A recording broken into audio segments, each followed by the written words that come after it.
Good afternoon. This is Tom Duffy, the chair of the Multi-State ISAC, and welcome to the MS-ISAC National Webinar Initiative.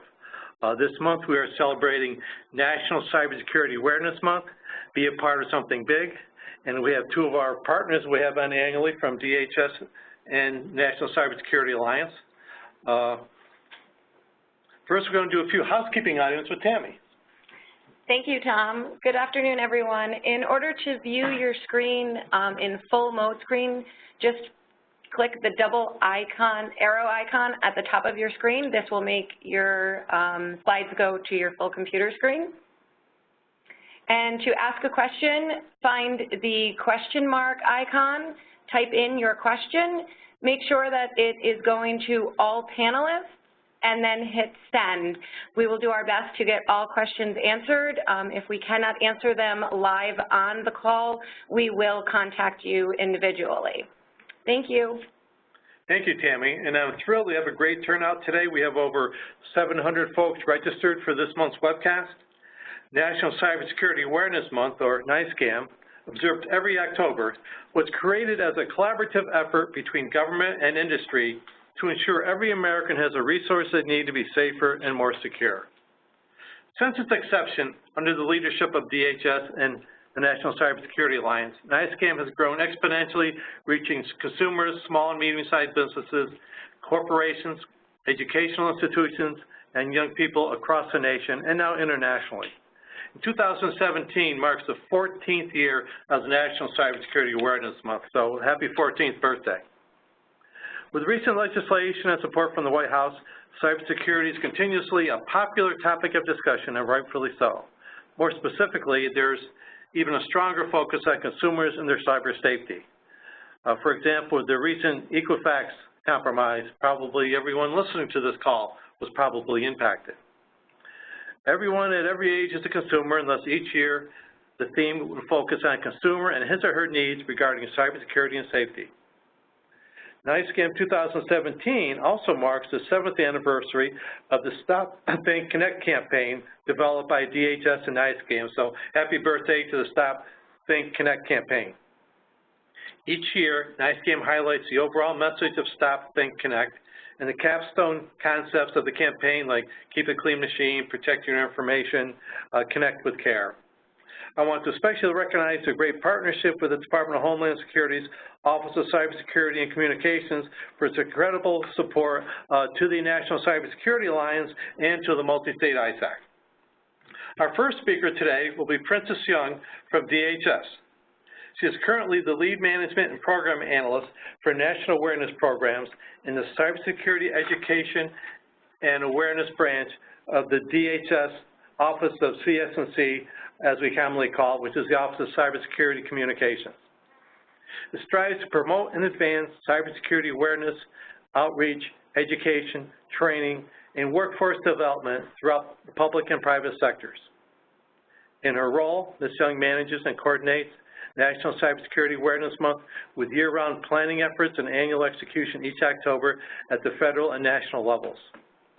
She also directs strategic communications and directions for the DHS Stop, Think, Connect campaign, a national cybersecurity campaign that aims to teach safer online practices to all Americans. With over 400 partners and growing, this program works to engage multiple stakeholders, government agencies and offices, nonprofits, academic institutions, large corporations and individuals into a collaborative national security awareness effort throughout the year. With this, I'm going to turn it over to Princess.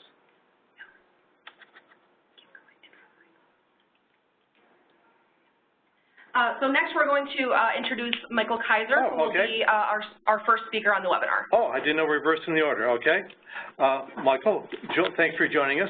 Michael joined the National Cybersecurity Alliance in 2008 as NCSA's chief executive.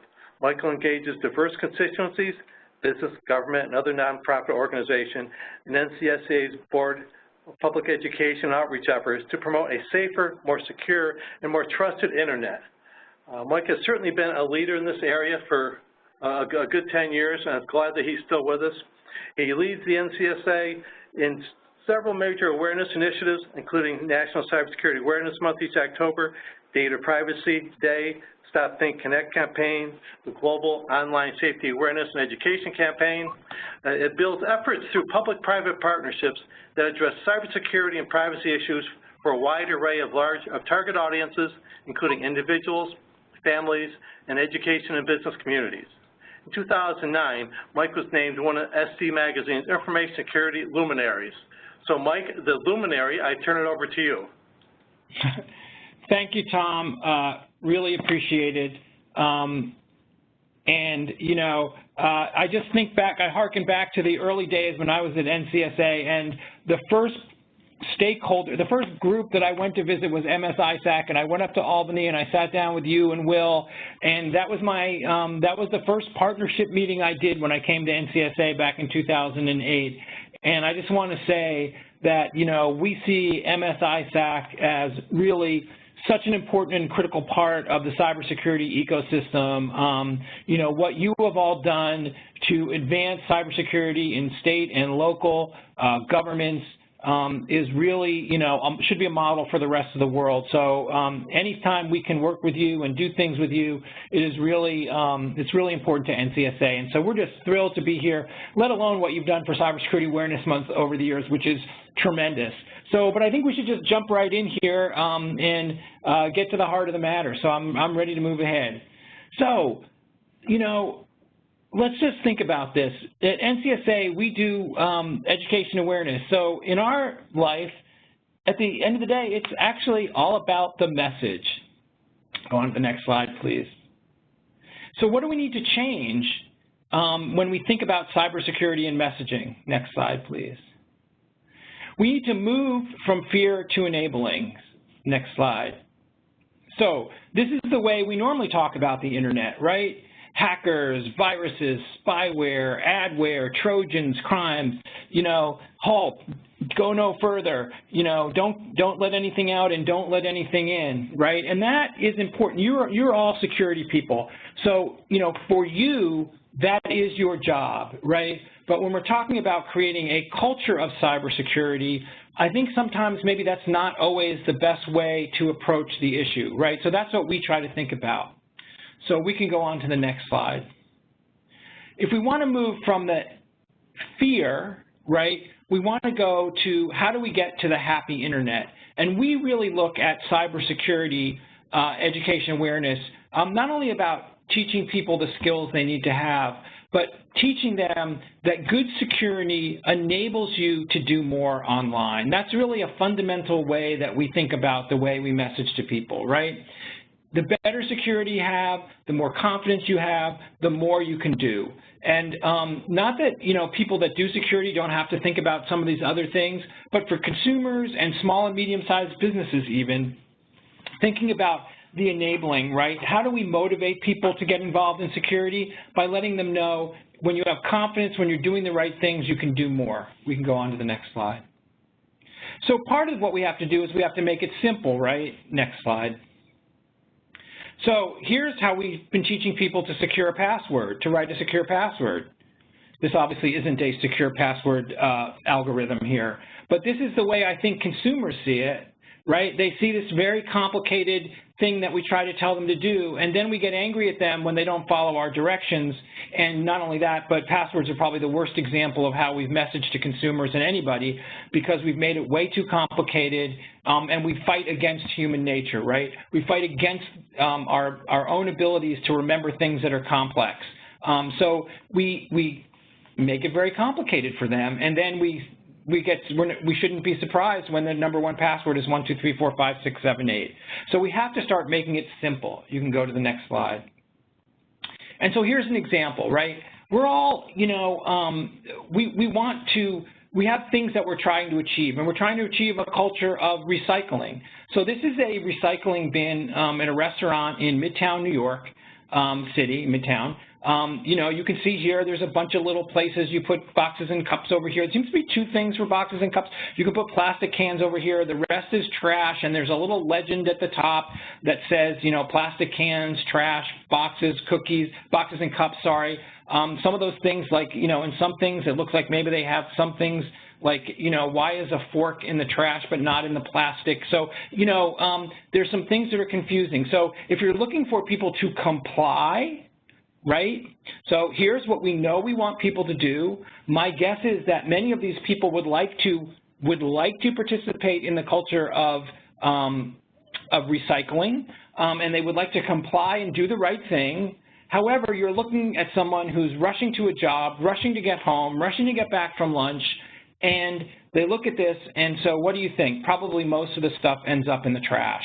And so this is part of the issue. This is a technical recycling system. Now, can you go to the next slide? This is a non-technical recycling system. This is from Brazil. I was at a conference there a few years ago. Pretty simple. Paper, metal, plastic. On the left, the black one is actually meat. They eat a lot of meat down there. So there you go. Compliance is mandatory in this because there's nothing that says trash. You either put it in one of the 4 bins and it all goes into one of the 4 bins. Very easy to comply on the fly. So this is what we have to think about in cyber too. We have to move to that kind of paper, metal, plastic, make it simple. You can go on to the next slide. So just a little bit, you know, Tom mentioned a little bit of the messaging that we do, and I just want to show you what I call the anatomy of a message, right? In Stop, Think, Connect, we you know, created this Uber message: take security precautions, think about the consequences of your actions, connect and enjoy the internet. That's that enabling piece with a little more peace of mind that, you know, you've done the steps that you need to do to be safer and more secure online. But let's look how that works in reality on some of our other messaging. So you have Stop, Think, Connect, right? That's the campaign that pulls this together. We have aspirational advice. Keep a clean machine, right? What does that mean? What are we telling people to do? That means keep a clean machine. That means keep all your machines free from infection. That's the end state you're trying to achieve. We do that by keeping software up to date, which is where normally people start. But people need to understand that that's related to a state that they want to be in. And not just any machine, but all machines, right? So now you're moving through the ecosystem. So as people, you know, only had laptops, now they have phones, now they have IoTs. That message pervades and keeps. So if I know how to do that, if I know what I'm supposed to do to keep a clean machine, I add a new device, you have to do it, you have to update the software, and then the technical advice is how do I do it on the ecosystem or the machine that I'm running, iOS, Windows, Android. So you have to think about the message as a thought, as something that aspires to something great. So when we say own your online presence, right, that means you play a role in what you do online. How do you do that? You use security and privacy settings, right? You want to do that on Facebook, go here. You want to do it on Twitter, go here. You want to do it, you know, on Google, go here. So we just really have to embed these messaging into people's minds. You can go on to the next slide. All right, so that's my spiel about messaging. So now we're back into Cybersecurity Awareness Month. Very excited, obviously. It's a really important time of the year for us. We work all year long, especially with our partner at DHS. While many of you are thinking about, you know, Valentine's Day, we're sitting down to figure out what are we going to do in October. We really put a lot of time and energy into this all year long, trying to bring the best that we can to folks. Next slide, please.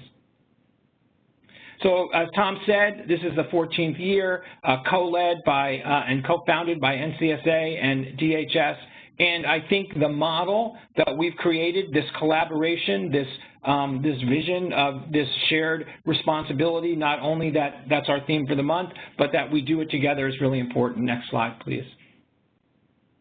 So just a little look back just quickly so we can tell you, you know, we do measure things in the month, and metrics are very important to all of us. So this is just to give you some idea of the kinds of things we got. You know, in 2016, we had 2,261 unique articles or broadcast segments. These are not like repurposing of a blog that got posted 100 times or a press release. These are actually articles or broadcast segments specifically about October that were created by a publisher and published. You know, could have been an article in SC Magazine, could have been a consumer reporter on, you know, Channel 8 in Casper, Wyoming, talking about the month, right?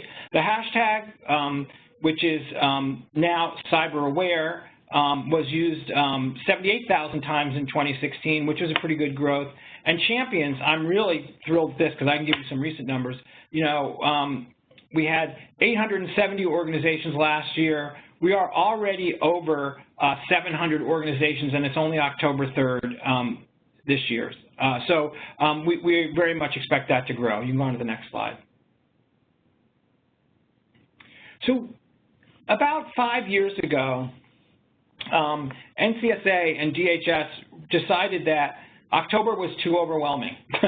And people were saying, do I have to do something every day? It's too much. I mean, not everything applies to me. And we came up with the notion of themes. And so we really have very themed out every single week so that people can join the effort in October where it's most relevant to them. Now, we've been kicking off always with Stop, Think, Connect and the general awareness for everyone, for kids, for families, for individuals, helping seniors, for other special groups, that these are the universal truths that everybody needs to implement in order to be safe and secure online. And that really goes down to those Stop, Think, Connect tips. Keep a clean machine, own your online presence, share with care, lock down your login, right? When in doubt, throw it out around phishing. We have very core advice. And this year, for the first time, we've gone global. And so that advice is now being promulgated not only in the United States, but across the European Union with our partner in ANISA, with across Latin America with our partners at the Organization of American States. It's being pushed out by the State Department to embassies around the world. And so we are trying to get, we always talk, all of us, I know a lot of you on this phone do, about the basic cyber hygiene. That basic cyber hygiene applies to every single digital citizen across the world, right? I mean, when you look at, for example, the WannaCry, you saw this global distribution of this malware in a rapid amount of time. What was the main cause of that across the globe was unpatched software. We are digital citizens. We are all connected. We have to get the entire globe to adopt these basic practices that we all know are more important. Again, week 2, cybersecurity in the workplace is everyone's business. I think, this goes without saying. This is what many of your day jobs is about, creating a culture of cybersecurity in the workplace. But we really got to push that out into our small and medium-sized businesses, and we'll be doing some interesting things around that. We'll look at some events in a little bit in the future. You can go on to the next slide. We started this a couple of years ago, starting to look ahead a little bit into what's coming down the pike. Now IoT still, a major risk factor, we think. We don't think that necessarily people are taking risk analysis when they add new devices to their networks and thinking about that, both corporate, government, and also home networks. This is going to be a serious concern. And this year we'll be talking about IoT, but also, now artificial intelligence is kind of piercing the public consciousness right now. And so, what is the promise of AI, both in terms of the technological benefits, but what are some of the risks, and what is the promise for AI and security? I think there's some really interesting things happening, and we'll be trying to get some of that discussion going as well. And then week 4, I think, is an issue that's near and dear to our hearts. We all know that we need a whole new generation of folks coming into cybersecurity. We'll be promoting this a lot. This is really for the benefit of everyone, whether they're in government or industry or in the nonprofit sector, and globally too. I just came back from Uruguay. We just did a global launch of Cybersecurity Awareness Month yesterday at the Organization of American States here in Washington, and the workforce issue is a global issue. We cannot build out our global digital footprint. We cannot have commerce across the globe. We can't support economic development and national security unless we have the people to do it. And I think we're not even taking into account now the number of people we'll need as we build out things like smart cities and IoT and other things that are just require, whole new categories of workforce and expertise. Which brings us to building resilience in critical systems. So not only do we have the systems of today, right, which we all know have some vulnerabilities, and I think probably for some people on the phone, that's what keeps you up at night if your responsibilities include a water district or, an airport or, something to do with finances or transactions with your citizens. But that's going to continue, and it's only going to grow, right? It's only going to grow as autonomous cars run down these roads, and now every single car that's in your municipality is talking at every corner. It's reporting in where it's at and where it's headed, its speed, and how reliable is that, and what would happen if that system was no longer available. We can go on to the next slide. So just, you know, our goal always is to make it easy for people to participate in the month. So we have every single month, every single week, we put out a press release, you know, to affect the general atmospheric, you know, like here it comes, folks, week 2, right? We have an infographic, which really is something that you all can, you know, take and use, which sort of describes why we're doing this week and what the issues are. We have tons and tons of things for social, right? It's a couple of examples of some of the things we've created. We have sample social media posts, not only for every week, but for every single day of the month. We have events that we do, for example, with DHS, but we also track all the events on our website. We'll have research coming out this month. We'll have research on careers with millennials that we'll be doing with Raytheon that will come out during week 4. And we also have a survey that we've done with Microsoft with teens and parents of teens around some of their behaviors and issues about security online. Every Thursday at 3 p.m. Eastern Time, there's a Twitter chat, Chat STC. Anybody can join. Come and join the conversation. Come and post the resources that you have for people.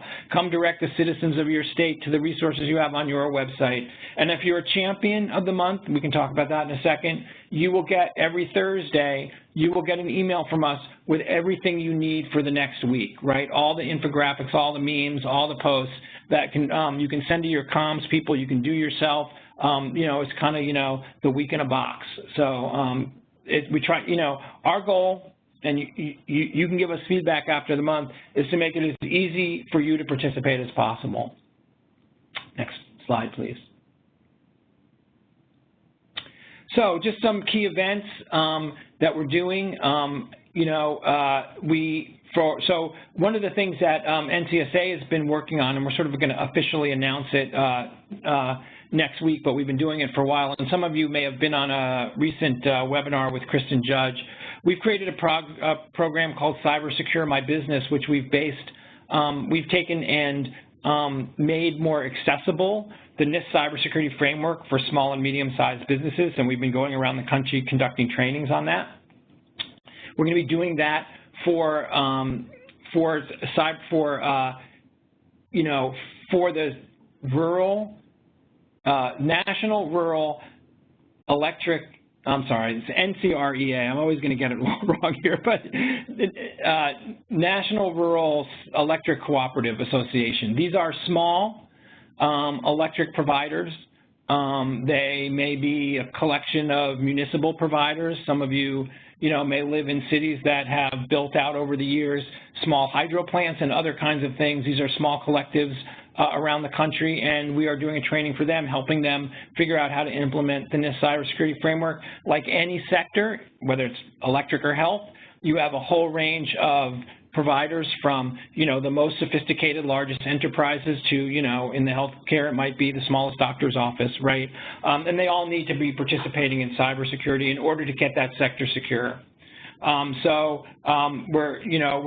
kicking off that also with a webinar, the Cybersecurity My Business, and you can get information about that on our website. We'll be doing webinars about every month or every other month for the next year on these issues. On October 24th, we'll be going to Miami to talk about workforce. Again, we're working with our friends at OAS. There is a lot of work being done in Latin America around workforce development. We're going to have an international discussion about what's going on over here, what's going on down there, how we can all work together. And, just thinking about some of the people we deal with, some of the companies, they're global. So they have security staff all around the world, not just in the United States, although everybody wants to solve that problem too. You can find all the events at the website listed here. You can go on to the next slide.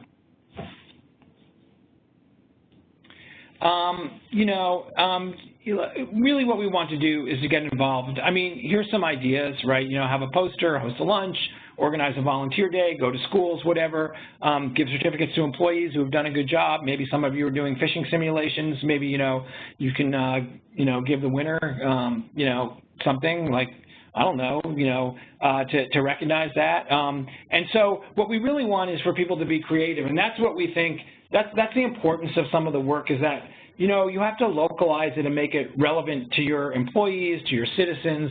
what's important to them, what matches the culture of your workplace, what matches the issues of interest to your community. In many ways, cybersecurity can be localized. And so, these are some things you can do. We have a lot of stuff on our website that you can go use to do this, but what we really want is you to do something. So that's really the key here. Next slide, please.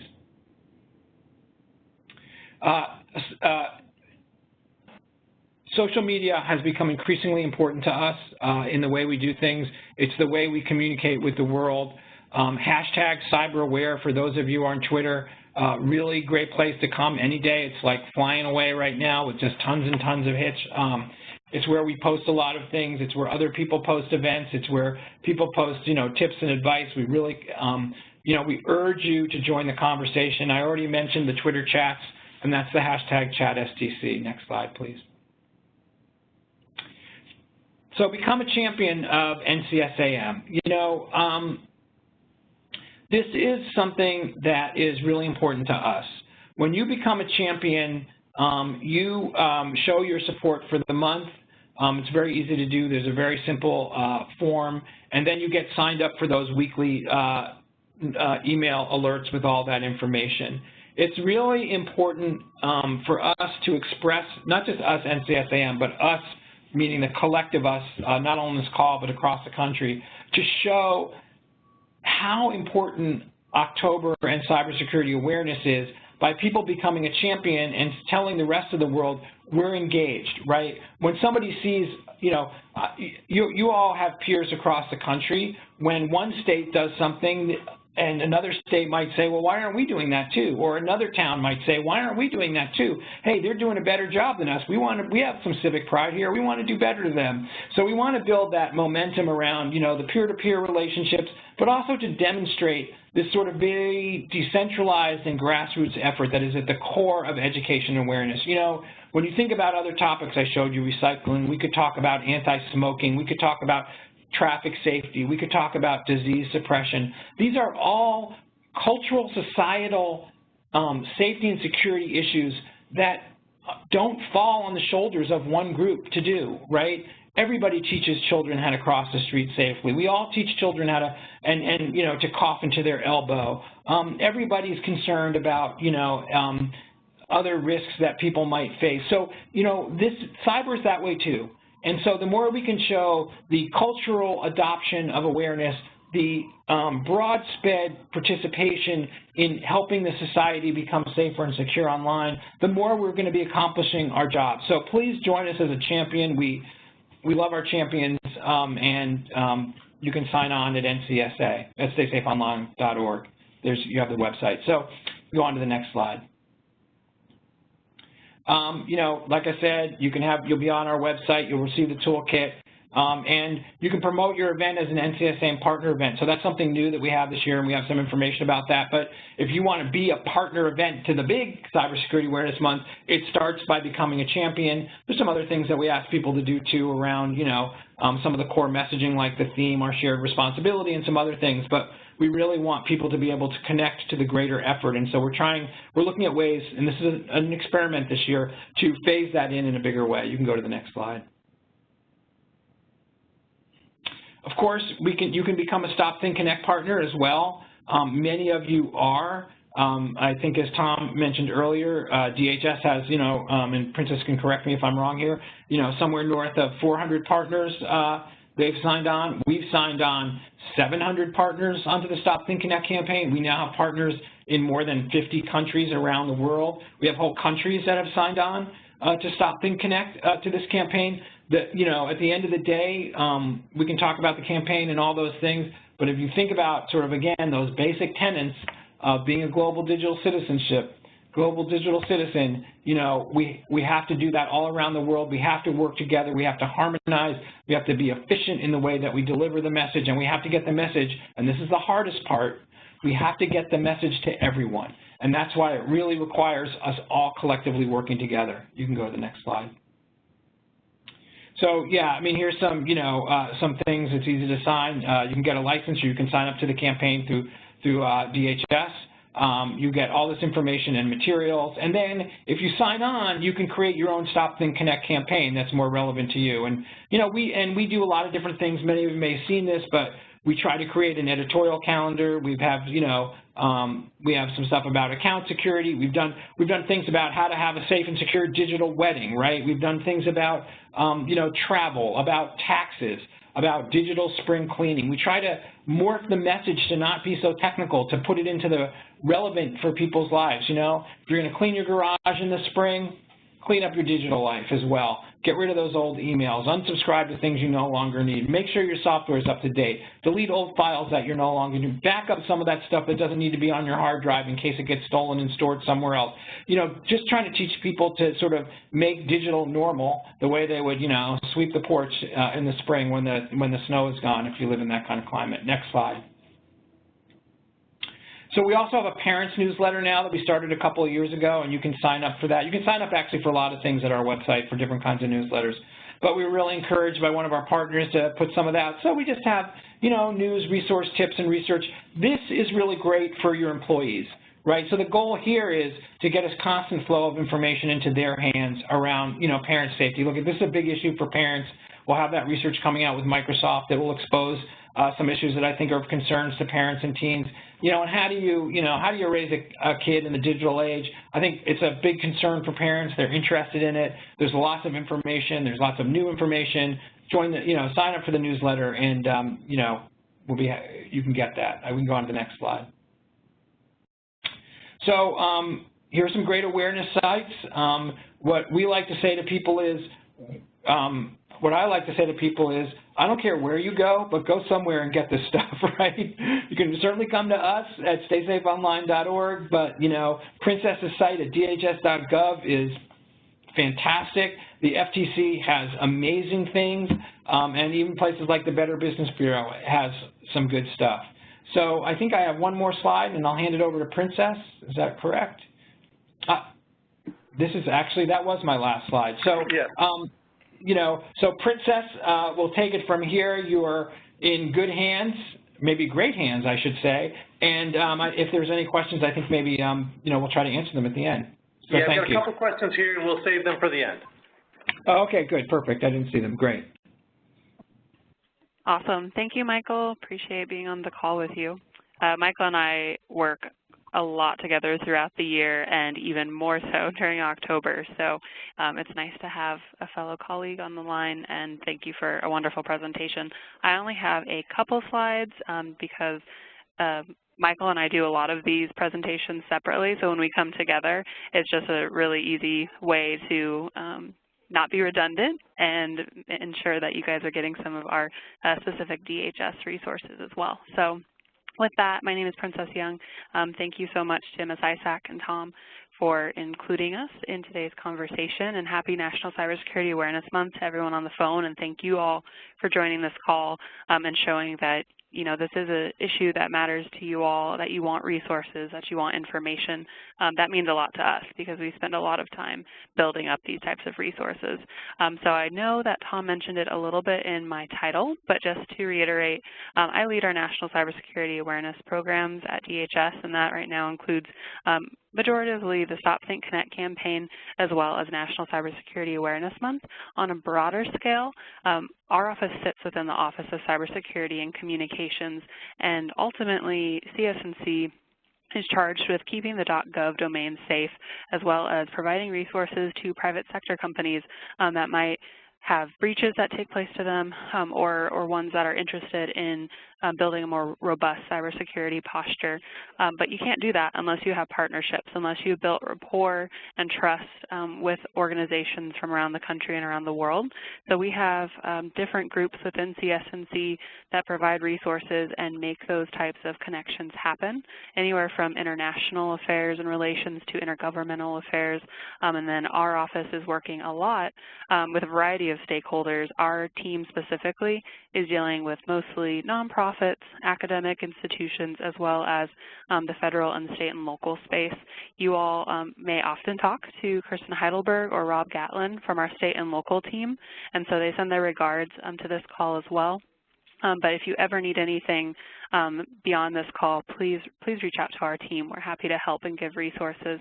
And with that, I wanted to also share some of the resources that we have available.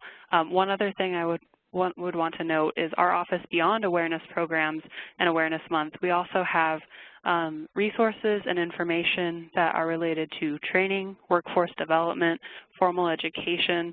If you're looking to hire, retain, recruit, and motivate your cybersecurity staff, we have a number of resources that are available for you everywhere from the workforce framework that many of you might know to free cybersecurity training for state and local offices. So please reach out to us throughout the year if that is something that you would like more information on. But specifically talking about Awareness Month today, we provide a number of resources that will hopefully make your lives a little bit easier. We spend almost the entire year planning to execute October. And that can seem really overwhelming for people who don't have that type of staff or those types of resources to execute on those same kinds of levels. But never fear, that's why we're here, and we're able to do a lot of this legwork so we can hopefully make your lives easier, because we know you have many things going on beyond just the day-to-day and beyond just preparing for Awareness Month. So if you're interested, you're welcome to email us at stopthinkconnect@dhs.gov to get our Awareness Month partner packet for this year. And as you can see on the slide, we have everything from a planning checklist to social media content to article templates, things that will just make your lives a little bit easier so you can really plug and play.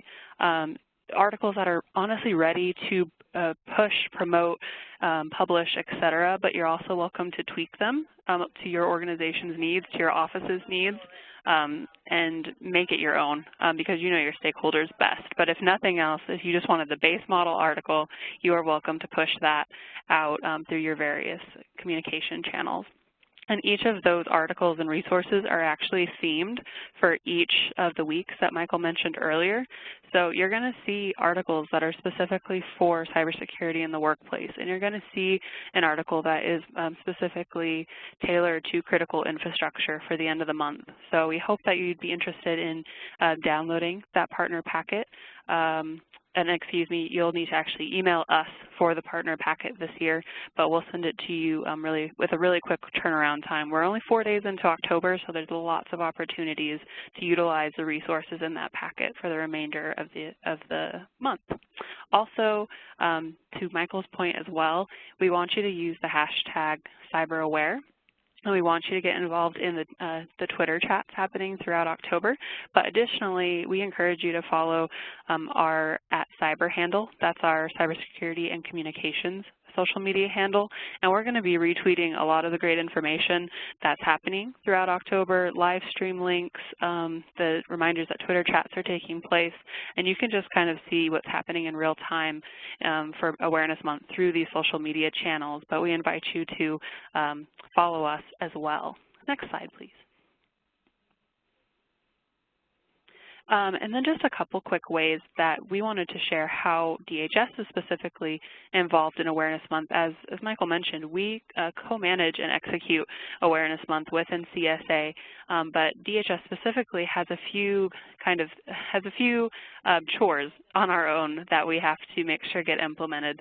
So hopefully many of you have seen the presidential proclamation that came out on Monday, and that is very similar to the proclamations that you all might see locally that hopefully governors and even local governments may sign.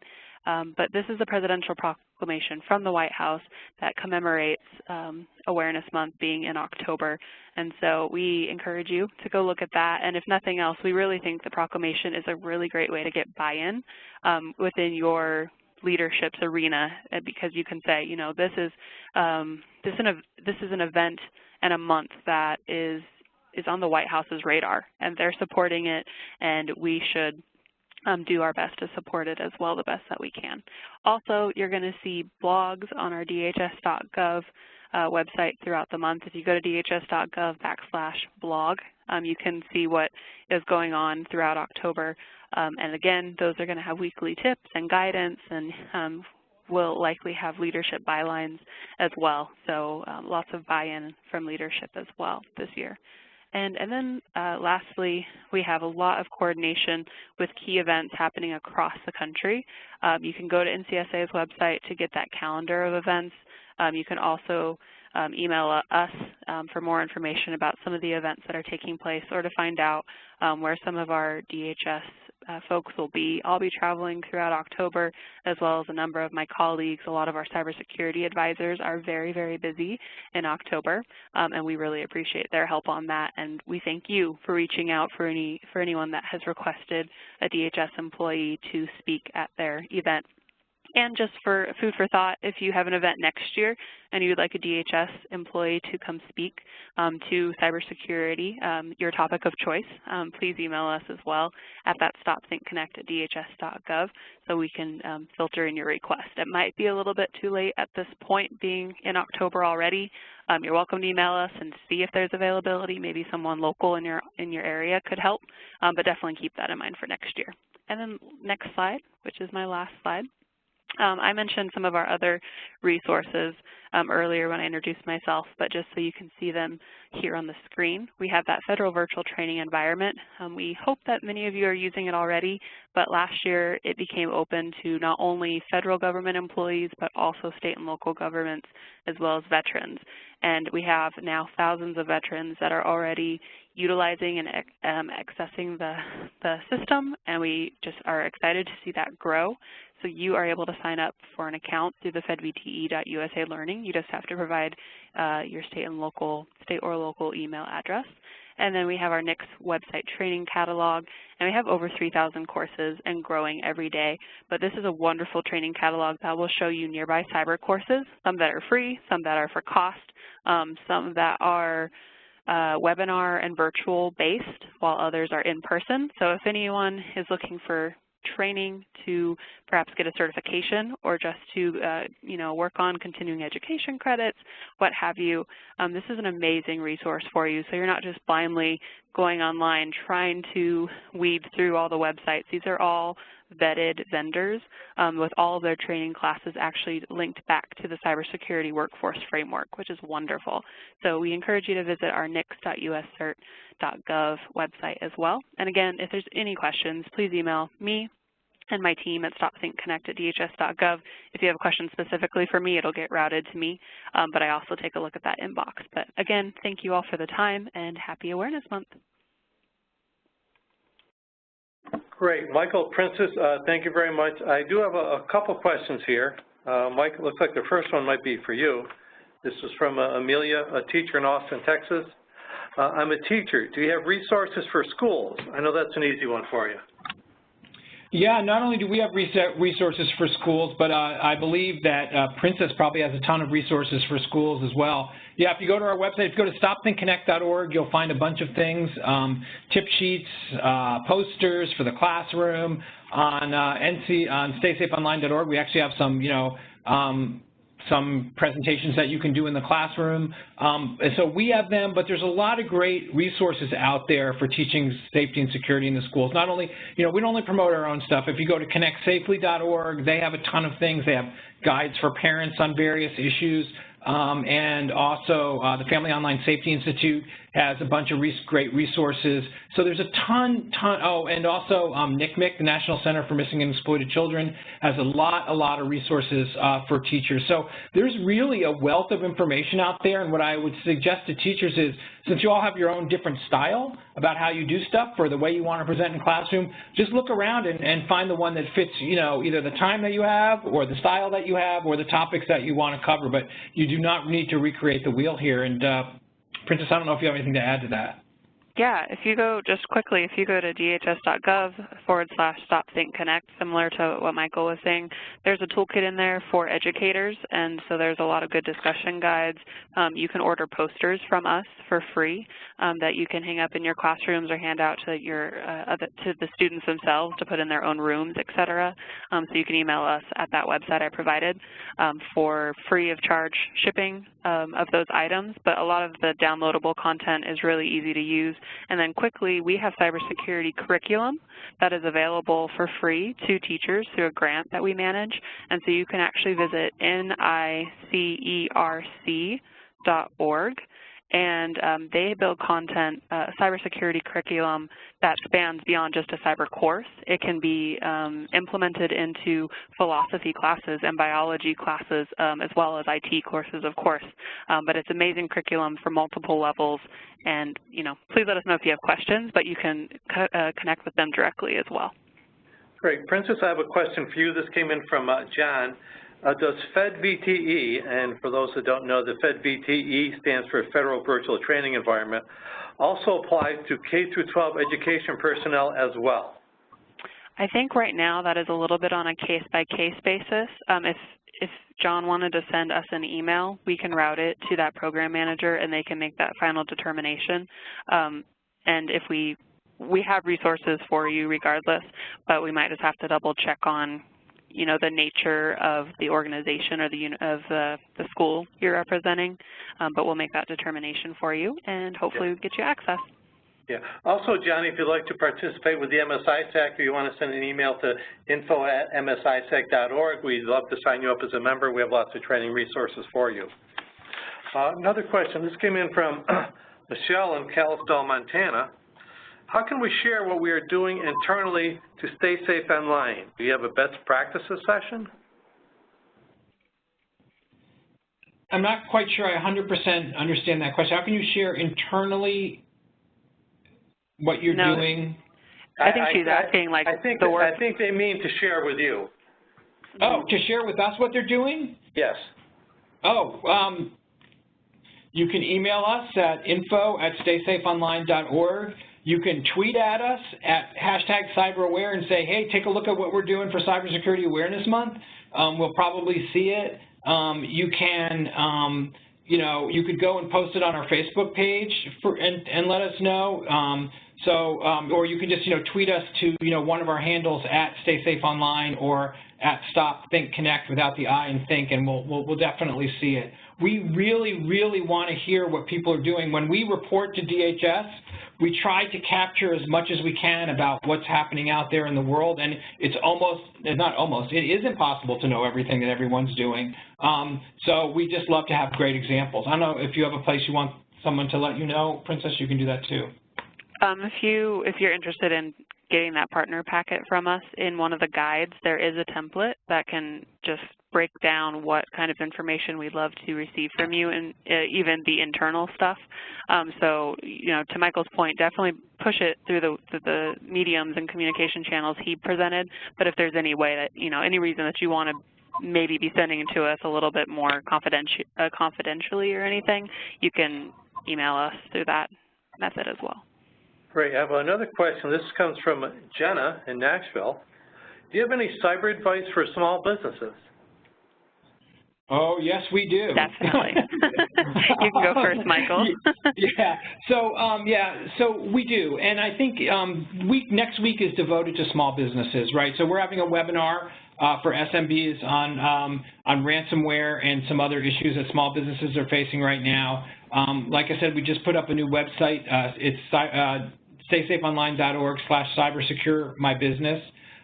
Which we're, starting to build a community around SMBs, and we're doing training all around the country. But my real advice to you is to take a look at the NIST cybersecurity framework. And the best way to do that is actually to have Princess answer that part of the question. Sure.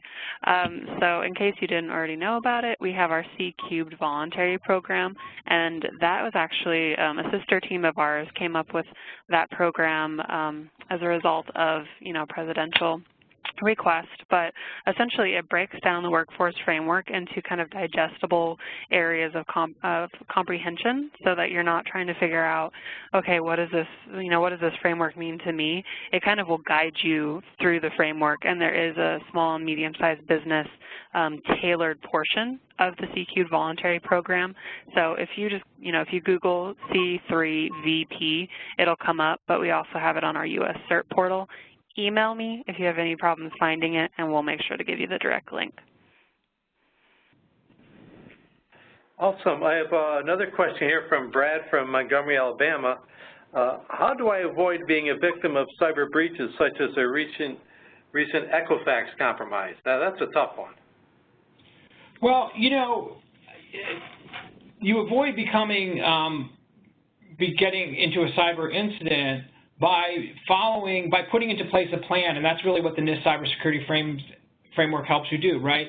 So there's 5 simple steps. You know, you want to identify those digital assets that you need to protect. So what are the crown jewels of your business, right? I don't know what business, you know, you might be looking at, but it could be anything from, you know, your customer information, your employee data, intellectual property that you might have, whatever it is. You start by identifying those assets, right? Where are they? What computers are they on? Who has access to them? What are you doing to protect them? What are the measures that you already have in place? How would you know if something happened, right? Would you have any system in place to know that, like, that there was a problem with your system? You know, in the case of ransomware, you're going to know pretty quickly because you're going to get a thing on your screen that says, hello, you have ransomware. Unless you pay, you're not getting your data back. So there are different forms of detection, some more positive than others. And then how are you going to respond and recover? You know, I think this is a key element here. The response and recovery piece is so important because, you know, just like in anything in life, accidents can happen. You can have a car accident, right? You need to know what to do if that happens. You know, you can have a flood, and you need to know what to do if that happens. And so cyber is just like that, right? You need to do everything you can to minimize the risk of it happening, and then you need to be able to be ready to do something if something does happen. And so the framework really helps with that. And I think, you know, there's a lot of security people on this call today will tell you that, you know, there's no such thing as 100% security. So you need to do the best you can protecting the crown jewels, and then you need to be ready to respond as quickly as possible if something does happen.